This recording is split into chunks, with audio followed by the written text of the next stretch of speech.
Hello future scholars, welcome back to ultimate one shot revision series. मैं हूं आपका mentor Piyush लक्ष्कार। पिछले सेशन में हमने प्लांट फिजियोलॉजी को मास्टर किया था और आज हम CSI नेट लाइफ साइंस के एक और हाई स्कोरिंग फैक्ट हैवी और यूनिट में एंटर कर रहे हैं। वो है unit 7, system physiology of animal. ये यूनिट ह्यूमन बॉडी और उसके कॉम्प्लेक्स सिस्टम से के बारे में है। यहाँ पाथवे से ज़्यादा ऑर्गन्स, हॉर्मोन्स और उसके मैकेनिज्म ऑफ एक्शंस पर क्वेश्चंस आते हैं। हम इस पूरे यूनिट को डिटेल में समझेंगे।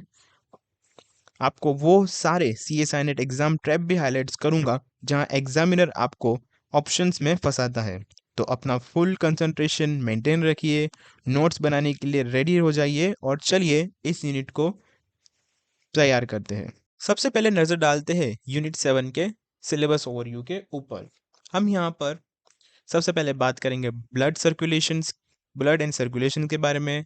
फिर बात करेंगे कार्डियोवास्कुलर्स के बारे में, देन रेस्पिरेटरीज के बारे में, नर्वस सिस्टम्स के बारे में, sense organs, excretory system, thermoregulation, stress and adaptation और डाइजेशन। और लास्ट में हम बात करेंगे एंडोक्राइनोलॉजी के बारे में। बात है हमारे सबसे पहले टॉपिक पर, ब्लड एंड सर्कुलेशन। इसमें हम बात करेंगे ब्लड कार्पस्क्यूल्स एंड प्लाज्मा के बारे में। प्लाज्मा ये ब्लड का एक्वियस मैट्रिक्स है। इसमें बहुत इंपॉर्टेंट प्रोटीन्स होते हैं, जैसे एल्ब्यूमिन्स जो ऑस्मोटिक प्रेशर मेंटेन करता है, ग्लोब्यूलिन्स जो इम्यूनिटी के लिए एंटीबॉडीज को बनाता है, फिर है फाइब्रोनोजन जो क्लोटिंग में हेल्प करता है।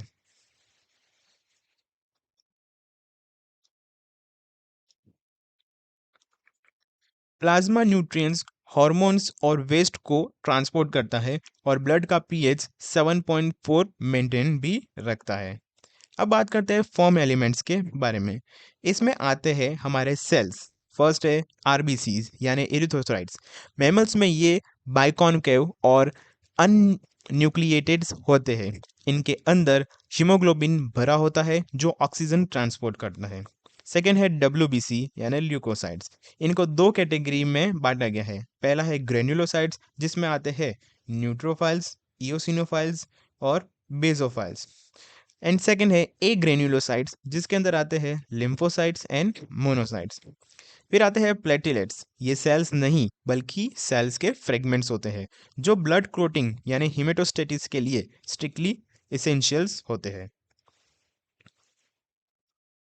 अब हम नेक्स्ट बात करते हैं हिमेटोपोइसिस एंड ब्लड वॉल्यूम के बारे में। एडल्ट्स में ये प्राइमरीली रेड बोन मैरो में होता है। ये सारे सेल्स एक सिंगल टाइप का स्टेम सेल से बनते हैं जिसे प्लुरिपोटेंट हिमेटोपोइटिक स्टेम सेल कहते हैं। एरिथ्रोपोइसिस यानी आरबीसी फॉर्मेशन। जब बॉडी में ऑक्सीजन कम होता है तो किडनी एक हार्मोन रिलीज करती है, एरिथ्रोपोइटिन, जो आरबीसी को बनने को स्टिमुलेट करता है। अब बात करते हैं ल्यूकोपोइसिस यानी WBC फॉर्मेशन। इसे कॉलोनी स्टिमुलेटिंग फैक्टर्स और इंटरल्यूकिन्स स्टिमुलेट्स करते हैं। अब ब्लड वॉल्यूम के बारे में बात करते हैं। एक एडल्ट में लगभग 5 से 6 लीटर ब्लड होता है। इस वॉल्यूम को रेगुलेट करना ब्लड प्रेशर और ऑर्गन के परफ्यूजन के लिए ज़रूरी है। इससे मेज़र करने के लिए बॉडी में बेरो रिसेप्टर्स और ऑस्मो रिसेप्टर्स होते हैं। ब्लड वॉल्यूम कंट्रोल करने के इफेक्टर्स में आते हैं रेस सिस्टम जिसमें एल्डोस्टेरोन सोडियम को बचाता है, और सेकंड है ADH और ANPs जो सोडियम को एक्सक्रीट करता है।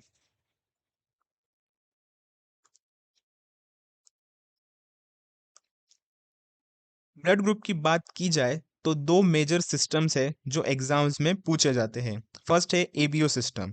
ये इस बात पर डिपेंड करता है कि आरबीसीज की सरफेस पर A या B ग्लाइकोप्रोटीन प्रेजेंट है या नहीं। याद रखिए, O नेगेटिव यूनिवर्सल डोनर है और AB पॉजिटिव यूनिवर्सल रेसिपिएंट है। अब बात करते हैं आरएच फैक्टर के बारे में। इसका प्रेजेंस या अब्सेंस प्रेगनेंसी में एक क्रूशियल रोल प्ले करता है, स्पेसिफिकली एरिथ्रोब्लाइसोसिस फिटालिस की कंडीशन के अंदर। ये तब होता है जब मदर आरएच नेगेटिव हो और फीटस आरएच पॉजिटिव हो। साथ ही इम्यूनिटी के बेसिक्स का आइडिया होना ज़रूरी है। बात करें इनेट इम्यूनिटी, तो ये इनबिल्ट, नॉन स्पेसिफिक और फास्ट रिस्पॉन्स होती है। मैक्रोफाजेस, न्यूट्रोफाइल्स और कॉम्प्लीमेंट सिस्टम इसके पार्ट्स होते हैं। सेकेंड है अडेप्टिव इम्यूनिटी। ये हाईली स्पेसिफिक और मेमोरी बेस्ड होती है। इसमें आते हैं बी सेल्स और टी सेल्स। अब ब्लड का सबसे इंपॉर्टेंट डिफेंस मैकेनिज्म देखते हैं, यानी हेमेटोस्टेसिस, यानी ब्लीडिंग को रोकना। इसके लिए एग्जैक्टली 3 सीक्वेंशियल स्टेप्स होते हैं। फर्स्ट है वैस्कुलर स्पेस। जैसे ही इंजरी होती है, ब्लड वेसल्स तुरंत कॉन्ट्रैक्ट करते हैं, यानी वैसो कॉन्ट्रैक्शन करते हैं ताकि ब्लड फ्लो कम हो सके। सेकेंड, प्लेटलेट प्लग फॉर्मेशन होता है। प्लेटलेट्स आकर एक्सपोज कोलाजन पर चिपकने लगती है, जिससे वॉन विलीब्रेंड फैक्टर एक बहुत बड़ा और क्रूशियल रोल प्ले करता है। थर्ड है कोएगुलेशन यानी क्लोटिंग। यहाँ फिब्रिन की एक की मैश यानी जाल बनती है। ये इंट्रिंसिक और एक्सट्रिंसिक पाथवे से होता है, जो आखिर में फैक्टर एक्स पर आकर एक साथ मिल जाते हैं।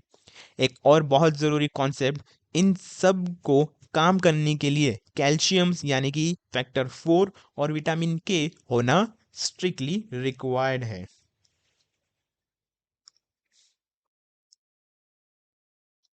और ये लीजिए आपके favourite segment CSI net exam trap.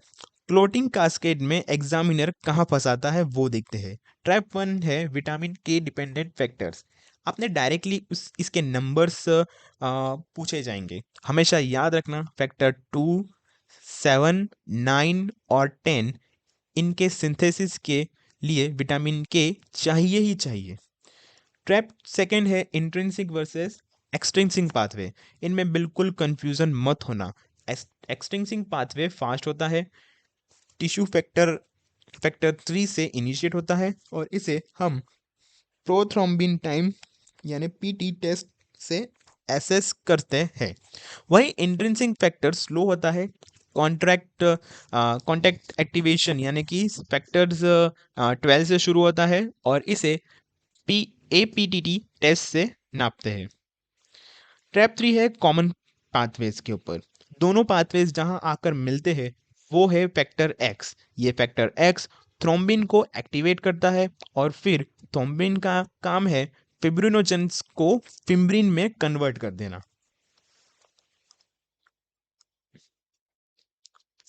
अब मूव करते हैं सेक्शन बी पर, यानी वस्कुलर सिस्टम पर। सबसे पहले कंपैरेटिव एनाटॉमी ऑफ हार्ट का एक क्विक रिवीजन देखते हैं।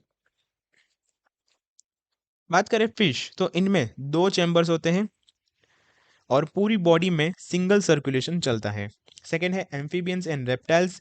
इनमें 3 चैम्बर्स होते हैं, एक 2 एंट्रिया और एक वेंट्रिकल्स होते हैं। क्योंकि एक ही वेंट्रिकल्स है तो इनमें इनकम्प्लीट डबल सर्कुलेशन होता है। ऑक्सीजनेटेड और डीऑक्सीजनेटेड ब्लड आपस में यहाँ मिक्स हो जाते हैं।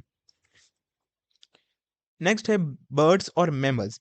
इनके पास 4 चैम्बर्स है, जिसमें ऑक्सीजनेटेड और डीऑक्सीजनेटेड ब्लड का कंप्लीट सेपरेशन होता है। हमने हार्ट के अंदर वाल्स की प्लेसमेंट डायरेक्टली याद रखनी है। राइट साइड में ट्राइक्यूप्सिड वॉल्स और लेफ्ट साइड में बाइक्यूप्सिड्स या मिट्रल वॉल्स होता है, जो ब्लड का बैकबोन रोकते हैं। और अब हम बात करेंगे myogenic heart and specialised tissues के ऊपर। मेबेलिन हार्ट मायोजेनिक होता है, यानी इनका हार्ट बीट जनरेट करने का सिग्नल किसी एक्सटर्नल नर्व से आता है, बल्कि खुद उनके स्पेशलाइज कार्डियक मसल से आता है। इस कंडक्शन पाथवे का सीक्वेंस आपको बिल्कुल क्लियर होना चाहिए। पहला है एस ए नॉट यानी पीस मेकर।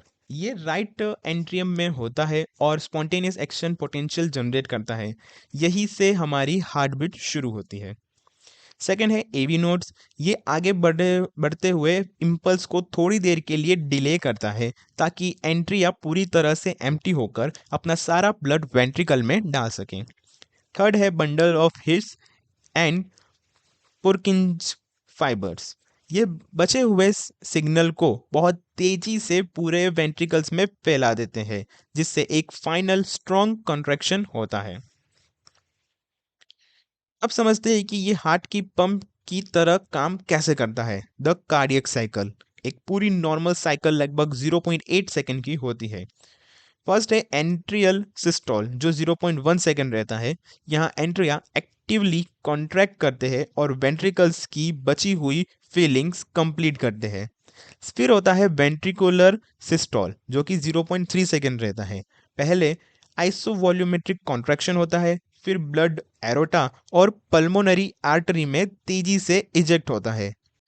इस वक्त एबी वॉल्स झटके से बंद हो जाते हैं, जिससे पहली हार्ट साउंड लब आती है।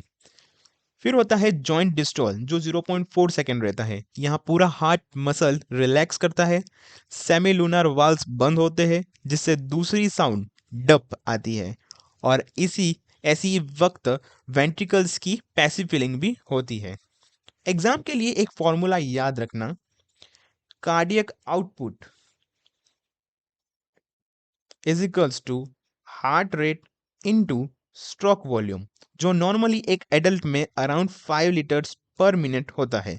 और आखिर में फ्रैंक स्टालिंग लॉ ये कहता है कि जितना ज़्यादा ब्लड आपके वेंट्रिकल्स में भरेगा, मसल फाइबर्स उतने ज़्यादा स्ट्रेच होंगे और उतना ही जोर से वेंट्रिकुलर कॉन्ट्रैक्शन होगा।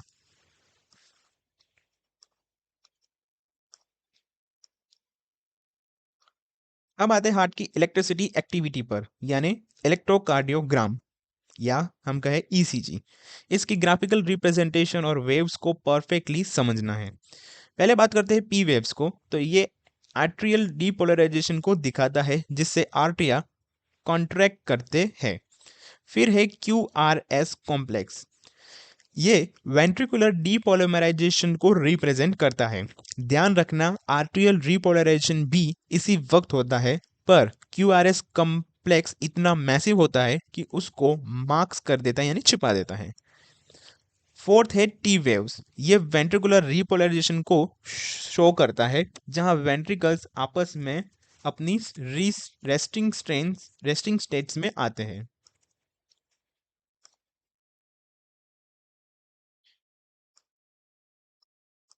अब हम आते हैं CSR नेट एग्जाम ट्रैप्स के बारे में। यहाँ आता है CSR का एक और ट्रेम व्रिंगल्स डायग्राम्स और ECG पैथोजेनेसिस पर। क्वेश्चन अक्सर ECG प्रेशर और हार्ट साउंड के स्टिमुलेशन को रिलेशन पर आते हैं। फर्स्ट है आइसोवॉल्यूमेट्रिक कॉन्ट्रैक्शन। यहाँ वेंट्रिकुलर प्रेशर बहुत तेजी से बढ़ता है, पर ध्यान रखना सारे वाल्व्स क्लोज्ड है, इसीलिए वेंट्रिकल्स का वॉल्यूम बिल्कुल कांस्टेंट रहता है। देन है डाइक्रोटिक नॉच। व्रिंगल्स डायग्राम्स में एओर्टिक प्रेशर कर्व्स पर एक छोटा सा डिप बनता है, जिसे डिक्रोटिक नॉच कहते हैं। ये एरोटिक वॉल्व्स के अचानक बंद होने की वजह से होता है। थर्ड है ईसीजी पैथोजेनेसिस। अगर ईसीजी में पीआर इंटरवल प्रोलॉन्ग्ड हो जाए तो इसका मतलब है हार्ट ब्लॉक, और अगर एसटी सेगमेंट एलिवेटेड दिखे तो समझ जाना कि यह है मायोकार्डियन इन्फेक्शन का सिग्नल है। चलिए सेक्शन सी में एंटर करते हैं, यानी रेस्पिरेटरी सिस्टम। पहले कंपैरेटिव रेस्पिरेशन देखते हैं, जहां एनिमल्स की एडेप्टेशन अलग होती होती है। इंसेक्ट्स गैस एक्सचेंज की डायरेक्ट डिलीवरी के लिए ट्रैकियल सिस्टम यूज करते हैं। फिश गिल्स यूज करती है, जहां counter current exchange exactly maximum O2 extraction ensure करता है। एम्फीबियंस अपनी स्किन और सिंपल लंग्स यूज करते हैं, जबकि पास मैमल्स के पास हाई सरफेस एरिया वाले एल्वियोलर लंग्स होते हैं। ह्यूमन एनाटॉमी की बात करें तो सीक्वेंस बहुत ही स्ट्रेस फॉरवर्ड है। Trachea, bronchi, bronchioles and alveoli. लेकिन एल्वियोली कोलैप्स क्यों नहीं होते? क्योंकि इनमें टाइप 2 एल्वियोलर सेल्स एक सरफेक्टेंट सीक्रेट करती है जो सरफेस टेंशन को रिड्यूस कर देता है, जिससे एल्वियोलर कोलैप्स कंप्लीटली रुक जाता है।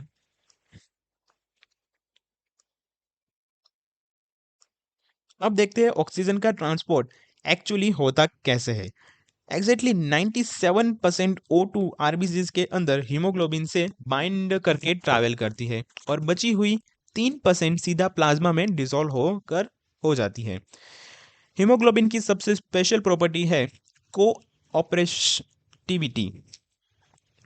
एक O2 के बाइंड होते ही हीमोग्लोबिन की एफिनिटी अगले O2 के लिए बढ़ जाती है, जिसकी वजह से इसका डिसोसिएशन कर्व सिग्मोइडल यानी एस शेप का बनता है। वहीं दूसरी तरफ मायोग्लोबिन एक मोनोमेरिक प्रोटीन है जिसका कर्व हाइपरबोलिक बनता है।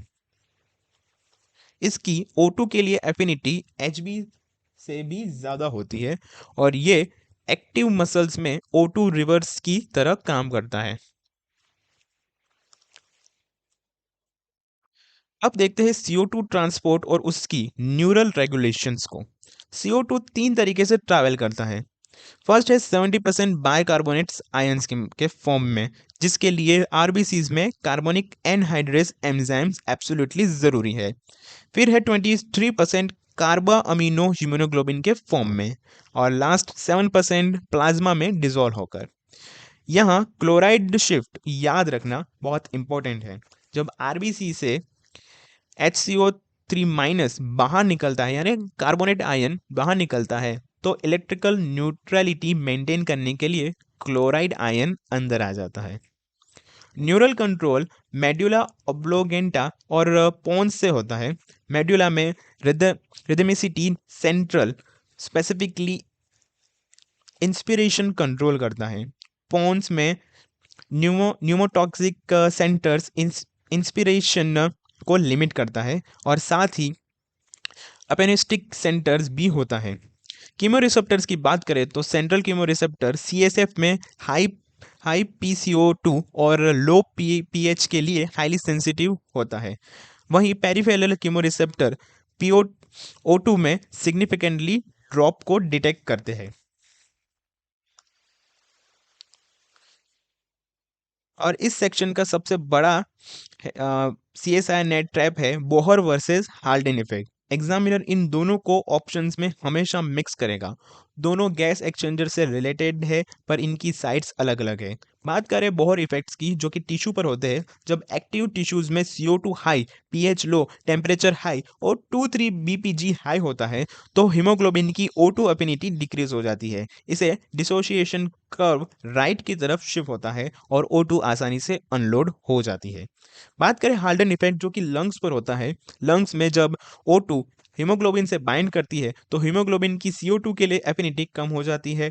इस वजह से हीमोग्लोबिन आसानी से CO2 को रिलीज कर देता है ताकि हम उसे एक्सेल कर सकें। इन्हें ध्यान से डिस्टिंग्विश करना जरूरी है। अब आता है सेक्शन डी, नर्वस सिस्टम के ऊपर। सबसे बेसिक यूनिट है न्यूरॉन। इसका रेस्टिंग पोटेंशियल -70 मिलीवॉट होता है, जिसे सोडियम एंड पोटेशियम पंप और calcium leaks sorry potassium leaks channel maintain करते हैं। जब कोई स्टिम्युलस आता है तो वोल्टेज गेटेड सोडियम चैनल्स खुल जाते हैं, जिससे सोडियम तेजी से अंदर आती है और मेम्ब्रेन पोटेंशियल पॉजिटिव हो जाती है। इसे डीपोलराइजेशन कहते हैं। फिर सोडियम चैनल्स इनएक्टिवेट हो जाते हैं और वोल्टेज गेटेड पोटेशियम चैनल्स खुल जाते हैं, जिससे पोटेशियम बाहर निकलकर मेम्ब्रेन को वापस नेगेटिव कर देता है। इसे रीपोलराइजेशन कहते हैं। अंत में कि पोटेशियम चैनल्स के स्लो बंद होने से मेम्ब्रेन -70 मिलीवोल्ट से भी नीचे चली जाती है, जिसे हाइपरपोलराइजेशन कहते हैं। अब बात करते हैं ग्रॉस न्यूरो एनाटॉमी की।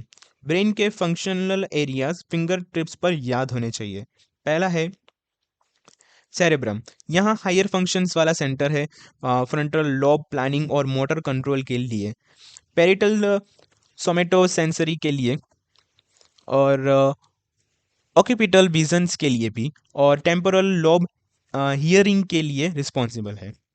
सेकेंड है हाइपोथैलेमस, ये हमारा हेमेटोस्टेसिस कंट्रोलर है, टेम्परेचर कंट्रोल करता है और थर्स्ट और पूरा एंडोक्राइन सिस्टम यही रेगुलेट करता है। नेक्स्ट है सेरेब्रम, इसका मेन काम वॉलेंटरी मूवमेंट को कोऑर्डिनेट करना और पोस्चर बैलेंस मेंटेन करना। एंड लास्ट है ब्रेन स्टेम, ये हमारे वाइटल ऑटोनॉमिक फंक्शन जैसे ब्रीदिंग और हार्ट बीट को कंट्रोल करता है। अब बात करते हैं peripheral nervous system, PNS, CNS और न्यूरॉन कंट्रोल की। पेरिफेरल नर्वस सिस्टम दो पार्ट्स में बनते हैं, सोमेटिक और ऑटोनॉमिक।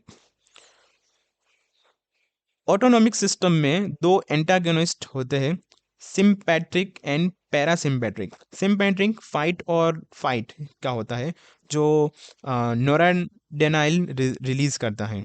पैरासिम्पैट्रिक रेस्ट एंड डाइजेस्ट का होता है जो एसिटाइल कोलाइन रिलीज करता है। मसल टोन्स और पोस्चर की बात करें तो ये स्ट्रेच, रिफ्लेक्स और ब्रेन स्टेम्स के एक्स्ट्रा पिरामिडल मोटर ट्रैक से कंट्रोल होता है। मतलब हमारे मसल्स कंटिन्यूस पैसिव कंट्रैक्शन में रहते हैं बिना हमारी कॉन्शियस मेहनत के।